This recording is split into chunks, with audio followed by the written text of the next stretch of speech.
The top business stories live from the Sky Newsroom. Government borrowing jumps by more than expected. That's despite that hike in employment taxes. Long-term net migration falls by almost half last year. And FIFA confirms it'll use dynamic pricing to sell World Cup tickets next year. We'll get reaction from the consumer group, which...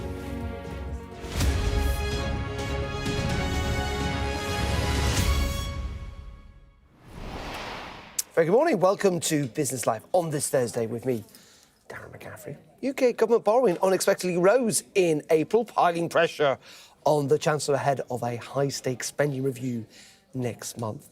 Well, figures out this morning show that borrowing, the difference between public sector spending and income, was £20.2 billion in the first month of the new fiscal year, up from a shortfall of £19.1 billion in April 2024.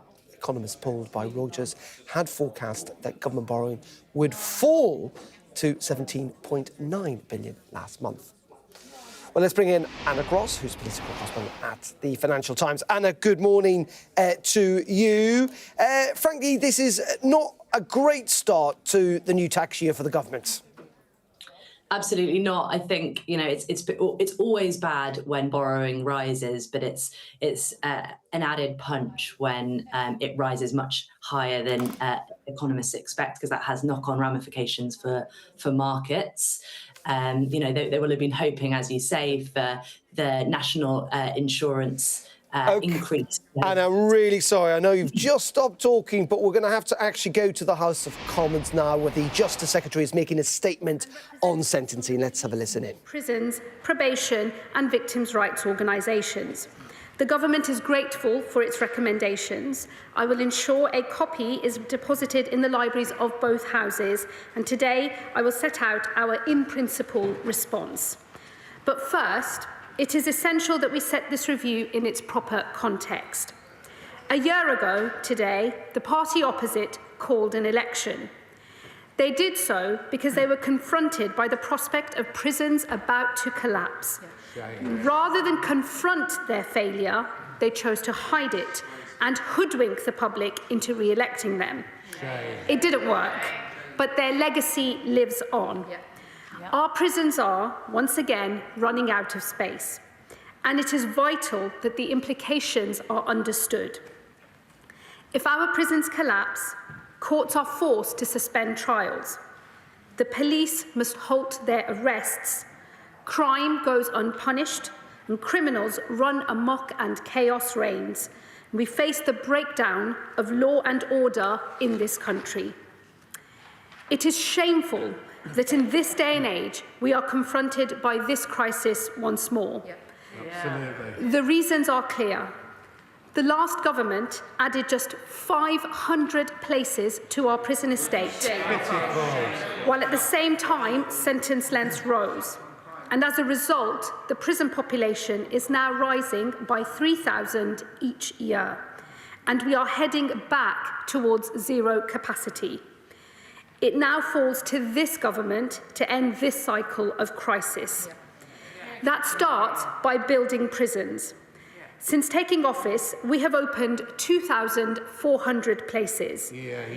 Last week, I announced an additional £4.7 billion for prison building, putting us on track to hit 14,000 by 2031, the largest expansion since the Victorian era.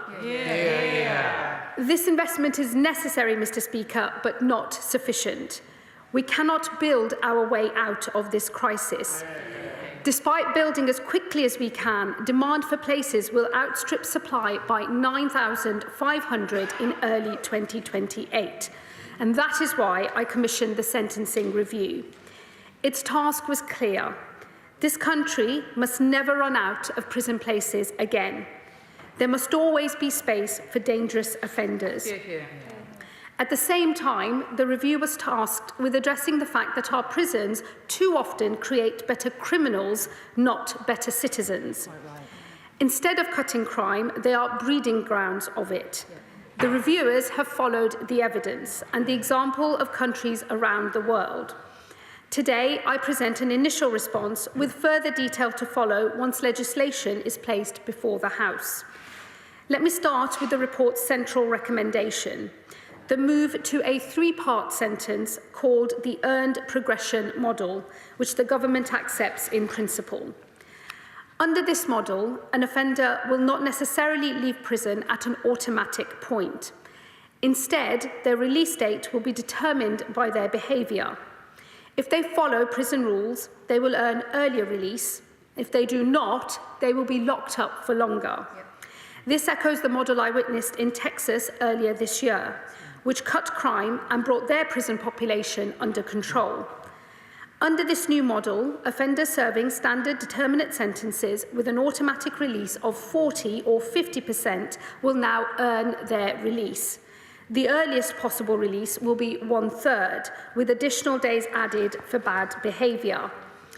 The review suggests a new maximum of 50%, but for those who behave excessively badly, I will not place an upper limit. For those currently serving standard determinate sentences with an automatic release point of 67%, their earliest possible release will be 50%. And again, for those who behave excessively badly, I will not place an upper limit. David Gork also suggests those serving extended determinate sentences should also earn an earlier release. This we will not accept. Judges give extended sentences to those they consider dangerous, with no parole board hearing until 2/3 of time served, and I will not change that. I can also confirm no sentences being served for terror offences will be eligible for earlier release from prison. In the second part of the progression model, offenders will enter a period of intensive supervision. This will see more offenders tagged and close management from probation. The government will therefore significantly increase its funding. By the final year of the spending review period, an annual £1.6 billion will rise by up to £700 million, allowing us to tag and monitor tens of thousands more offenders. If offenders do not comply with the conditions of their release, the sentencing review has suggested that recall to prison should be capped at 56 days. We have agreed to this policy in principle, though the precise details will be placed before the House when we legislate. In the final stage of the three-part sentence, offenders could still be recalled if a new offence is committed, and I will also ensure that the most serious offenders continue to be subject to strict conditions. The review also recommends a reduction in short prison sentences. A compelling case for doing so has been proposed in this House many times. In the most recent data, nearly 60% of those receiving a 12-month sentence reoffended within a year. With reoffending rates for community punishment consistently lower, we must ask ourselves whether alternative forms of punishment would make the public safer. It is important, however, to note that the review recommends a reduction in short sentences, not abolition. It is right that judges retain the discretion to hand them down in exceptional circumstances. In considering exceptional circumstances, we will continue to ensure courts have access to thorough risk assessments for domestic abuse and stalking cases, and breaches of protective orders linked to violence against women and girls will be excluded. The review also recommends an extension of suspended sentences from 2 to 3 years. In this period, the prospect of prison time hangs over an offender should they break any conditions imposed upon them, and we accept this recommendation. The recommendation set out above will see more community punishment, Mr. Speaker, and for that reason, it is essential that it works. The review recommends a series of measures to make community punishment tougher and to force offenders to pay back to those they have harmed. We will consider new financial penalties, which could see offenders' assets seized, even if they are not knowingly linked to crime, and expanded use of punishments like travel and driving bans, which would curtail offenders' liberty. We accept a recommendation to expand intensive supervision courts. These impose tough conditions, including treatment requirements that tackle the root causes of prolific offending. Offenders are brought before a judge regularly to monitor compliance, and the prospect of prison hangs over them like a sword of Damocles. But I believe community punishment must be tougher still. Unpaid work must pay back. So I will shortly bring together business leaders to explore a model where offenders work for them with a salary paid not to the offender but made for the good of victims. I will also work with local authorities to determine how unpaid work teams could give back to their communities, be that filling potholes or cleaning rubbish. Mr. Speaker, I also invited David Gauke to consider cohorts of offenders this government believes require particular focus. I welcome his recommendations on female offenders. Approximately 2/3 of these receive short sentences, around the same number of victims of domestic abusers. And I am pleased to say the review's recommendation on short, deferred and suspended sentences will reduce the number of women in prison. I also asked David Gauke to consider how we tackle foreign national offenders. Today, our deportation rate is ahead of the last government. I welcome the recommendations to make it quicker and easier to deport foreign criminals. Under the existing scheme, they are sent back to their country of origin after serving 15% of the custodial sentence. We will bring this down to 30%. We will also conduct further work with the Home Office on how we can deport foreign prisoners serving less than 3 years as soon as possible after their sentencing. I also asked the review to consider how we manage sex offenders.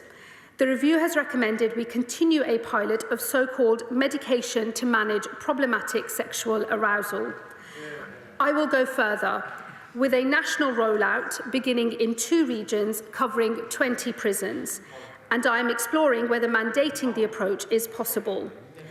Of course, it is vital that this approach is taken alongside psychological interventions that target other causes of offending, like asserting power and control.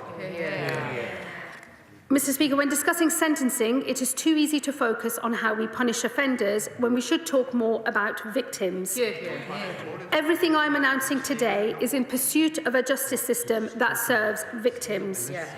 If our prisons collapse, it is victims who pay the price. And by cutting reoffending, we will have fewer victims in future. But there is also more we must do to support victims today. The review recommends a number of important measures, including better identifying domestic abusers at sentencing so that we can monitor and manage them more effectively. And I would like to pay tribute to those who have campaigned on this, particularly the Honourable Member for Eastbourne. I also welcome the recommendation to expand the use of domestic abuse specialist courts, where trained staff support victims. To improve transparency in the system, we will extend a pilot of free sentencing transcripts for victims of rape and serious sexual offences. But I also want to go further than the review recommends to better support victims. Exclusion zones are an important tool preventing offenders from entering areas that their victims might be. But these place greater limits on victims than they do offenders. And I want to change this, locking offenders down to specific locations so victims know they are safe wherever else they want to go. Mr. Speaker, this review sets out major reform. I know its recommendations will not be welcomed by all. By appointing David Gauke, a former Conservative Lord Chancellor, I hope to show that 2 politicians from different traditions can agree on the reform our justice system requires. I don't expect those opposite to join with me to solve this crisis. In fact, I can hear their sound bites already. Just build faster, they will say. Well, we're building faster than them. We have already added 2,400 places and are now investing £4.7 billion more. Just deport more foreign criminals, they will say. Well, we're ahead of where they were, and today we have accepted major reform to go further and faster. Outperforming it. Clear the court's backlog, they will say, despite having created it themselves. Well, we're investing more in our courts than they ever did, and we are ready to embrace once-in-a-generation reform to deliver swifter justice for victims. Record failure against record. While we are doing more on each of these than they ever did, these are not solutions that rise to the scale of the crisis that they left behind. We must build prisons on a historic scale, deport foreign national offenders faster than ever, and speed up our courts. Yet still, despite all that, we must reform sentencing too. So, more in hope than expectation, despite, not because of experience, and by appealing to the better angels of their nature, if they have any, I end by inviting those opposite to help us fix the crisis that they left behind. Mr. Speaker, I commend this statement to the House. Shadow Lord Chancellor Robert. Mr. Speaker, today is about one question. Should violent and prolific criminals be on the streets or behind bars? I think they should be behind bars. For all the Justice Secretary's rhetoric, the substance of her statement could not be clearer. She's okay. Her party is okay with criminals terrorising our streets and tormenting our country. The truth is this. Any government... Order. I thought people had come to listen to the statement, and I expect them to listen. I expected this front bench to be quiet. I certainly expect better from this front bench. Robert. Mr. Speaker, the truth is this. Any government serious about keeping violent criminals behind bars, any government willing to do whatever it took, could obviously find and build prison cells required to negate the need for these disastrous changes. What do the changes amount to? Mr. Swallow, you're getting very excited. You're telling me how good of a school teacher you are. This is a very bad example of it. Robert Jenrick. What do these changes amount to? A get-out-of-jail-free card for dangerous criminals. Has the Justice Secretary even gone through a court listing recently? Pick one, anywhere in our country. Those currently going to jail for 12 months or less are not angels. They're Adam Gregory in Caen, who got 12 months for sexually assaulting his partner. Vinnie Nolan, who got 12 months for breaking someone's jaw. Sean Lardley, 10 months for beating his partner. Or Paul Morris, who got 6.5 months for shoplifting 36 times. Her plan is to let precisely these criminals loose. It's a recipe for a crime wave. And what about the Justice Secretary's plan for most criminals going to jail to serve just 1/3 of their prison sentence there? For her slashing of sentences across the board, discounts so big they'd make Aldi and Lidl blush. I'd call it a joke, Mr. Speaker, if the consequences for the public weren't so terrifying. In fact, it gets worse, because criminals who plead guilty, and most do, already get a 1/3 cut in their sentence. So under her scheme, a burglar who pleads guilty to an 18-month headline term would spend just 1/5 of that term in jail. Barely 11 weeks. 11 weeks for smashing through a family's door, storming through a child's bedroom, looking for valuables, leaving them traumatised for life. Is this the Justice Secretary's idea of justice for victims? The least she could do is here and now guarantee that violent criminals, domestic abusers, stalkers, sexual assaulters won't be eligible for any discount in their sentence. Will she commit to that? And Mr. Speaker, if not prison, what's the plan to punish these criminals and to keep the public safe? Well, the Justice Secretary says it's digital prisons. As she puts it, prison outside of prison. Words that lead most people in this country to conclude the Justice Secretary is out of her mind. I'm all for technology, but tags are not iron bars. They can't stop your child being stabbed on their walk home from school, or a shop being ransacked time and time again, or a domestic abuser returning to their victim's front door. Can I just say, out from my, I don't think is the language we should be using. I'm sure the Secretary would like to reflect on that. Of course, Mr. Speaker. The Ministry of Justice's own pilot scheme found 71% of tagged offenders breached their curfew. When it comes to stopping reoffending, tags are about as useful as smoke alarms are at putting out bonfires. What is the Justice Secretary going to say when she meets the victims of offenders that she let off? How is she going to look them in the eye and say with a straight face, "I'm sorry"?